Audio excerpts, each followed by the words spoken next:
আপনারা এত হাদিস বলেন, অমুক আজহারি সমুক আজহারি, শুধুমাত্র নিজেদের রাজনীতিকে চমকানোর জন্য আপনারা এখান থেকে আপনারা বক্তা তুলেন। টাকা আপনার হাতে, মেকানিজম আপনার হাতে, ফেসবুক আপনার হাতে, পৃথিবীর আনাচে কানাচে ছড়িয়ে আপনারা কিছু মানুষকে হিরো বানিয়ে দেন। কর কান মুচড়াইতে পারে না, কর কান মুচড়াইতে পারে না। দুই একটা ইংরেজি শব্দ জানার নাম এলম। এলম, এটা এলম। আমিও তো ইংরেজিতে কথা বলি, আমিও ইংরেজি বক্তব্য দেই, বাইরে যাই ভিতরে আসি, আমি আন্তর্জাতিক হয়ে গেছি। ও ভাই, আপনার গ্রামের মধ্যে হাজারে হাজার শত শত শিক্ষক আছেন যারা এমনি তুললে আমার মতো আজহারি দুনিয়ার মধ্যে পদাইশ হয়। আপনারা বুঝতে পেরেছেন? আমরা সব ভুলে গেছি। খেলাফত রাজনীতি, আমাদের খলিফা লাগবে। আপনি আমার নবীর এশকের সমুদ্রে আউলিয়া ইকরামের শানে বিয়াদবি শিখিয়েছেন। আপনি দেখেন ওলিদের মাজার পা দিয়ে ভেঙে ফেলবো। আমি বলছি আপনি সমালোচনা করেন, সমালোচনা করার অধিকার সবার আছে, আপনিও করেন সমালোচনা, কোনো অসুবিধা নেই। কিন্তু বেটা, এটা একটা কথা হইল, আল্লাহর ওলিদের মাজার বাংলাদেশের বেশিরভাগ মানুষের সম্মানের জায়গা না? তো আপনি যখন এই কথাগুলা বলবেন, আমাদের মানুষের অন্তরে কষ্ট লাগবে না? এখন সব ছেলে তো এক ধরনের না, কিছু ছেলে এটা রাগ ক্ষোভ আবার মানুষ ব্যবহার করে।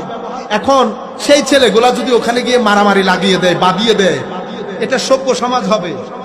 মানুষ দিনের প্রতি মানুষের অনীহা চলে আসবে না? আমি যখন সাইদি সাহেব সম্পর্কে বলছি, আমি কি গালি দিছি?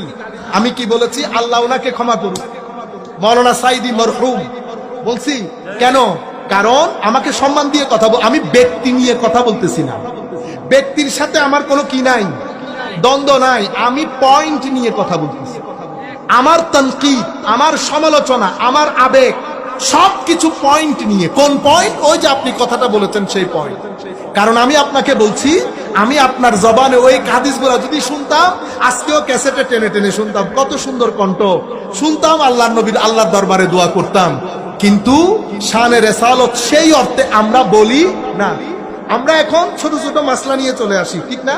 গরম কেন করতেছে, পানি বেশি খাওয়া দরকার কিনা, এই মহিলারা কি হয়েছে। আমার ছেলেদের ঈমান আকীদা ধ্বংসের পথে।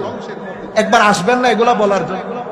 বেদাত বাদে, বেদাত ধরেন আমি বেদাতি, ধরেন আমি বেদাত বাদে বাংলাদেশে আর কোনো সমস্যা নাই। আমার ছেলেগুলা আমার নবীর শানে যে লফজগুলা ব্যবহার করে, সেই লফজ আপনার চোখে পড়ে না, কিন্তু আপনি বলতে পারবেন না কেন? কারণ যারা টাকা দেয় তারা নির্দিষ্ট টার্গেট নিয়ে টাকা দেয়। আমি যখন আপনি আমাকে টাকা দেবেন, তা আমি আপনাকে জিজ্ঞেস করবো না টাকা কেন দিচ্ছেন, কারণ কি? যারা টাকা দেয় কেউ বিনা স্বার্থে টাকা দেয় না, উদ্দেশ্য করে টাকা দেয়। আপনারা বুঝতে পেরেছেন?